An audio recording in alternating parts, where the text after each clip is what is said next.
కష్టం వచ్చినప్పుడు భగవంతుడిని తలుచుకుంటాం, భగవంతుడికి మొక్కుకుంటాం. కష్టాలు తీరిన తరువాత చెప్పిన విధంగానే మొక్కులను చెల్లించుకుంటాం. ఇది ఆనవాయితీ. అనాది కాలం నుంచి ఇలానే వస్తూ ఉన్నది. కష్టాలు మనుషులకే కాదు, ఒక్కొక్కసారి ప్రాంతాలకు కూడా వస్తూ ఉంటాయి. ఆయా ప్రాంతాలను రక్షించేందుకు దేవీ దేవతలు స్వయంగా ఆవిర్భవిస్తూ ఉంటారు. రాక్షసుల మూక నుంచి ఢిల్లీని రక్షించేందుకు కాళికాదేవి కల్కాజీ మాత రూపంలో ఆవిర్భవించింది. రాక్షసుల సంహరణ కోసమే అమ్మవారు కల్కాజీ మాతగా ఆవిర్భవించారని, అమ్మవారి ఆవిర్భావం తరువాతే ఢిల్లీ ప్రాంతం ఎటువంటి ఇబ్బందులు లేకుండా ప్రశాంతంగా ఉందని భక్తుల విశ్వాసం. ఈ దేవాలయం దక్షిణ ఢిల్లీలోని కల్కాజీ ప్రాంతంలో ఉంది.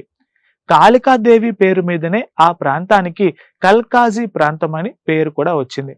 ప్రతిరోజు పెద్ద సంఖ్యలో భక్తులు కల్కాజీ మాత అమ్మవారిని దర్శించుకుంటూ ఉంటారు. Nehru bus terminal, Okhla railway station కు సమీపంలో ఈ దేవాలయం ఉంది. స్థల పురాణం ప్రకారం కాళీదేవికి ఈ ఆలయాన్ని అంకితం చేశారు. కాళీమాత అమ్మవారు స్వయంభూవుగా వెలిసినట్లు చెబుతారు. ఈ ఆలయం సత్యయుగంలోనే స్థాపించబడిందని భక్తుల నమ్మకం. పార్వతీదేవి అంశగా ఆవిర్భవించిన కాళికాదేవి రక్తబీజుడనే రాక్షసుడిని, అతని పరివార రాక్షసులను సంహరించిందని, ఢిల్లీ ప్రాంతాన్ని రక్షించేందుకు గాను అక్కడే స్వయంభూవుగా వెలిసిందని భక్తుల విశ్వాసం.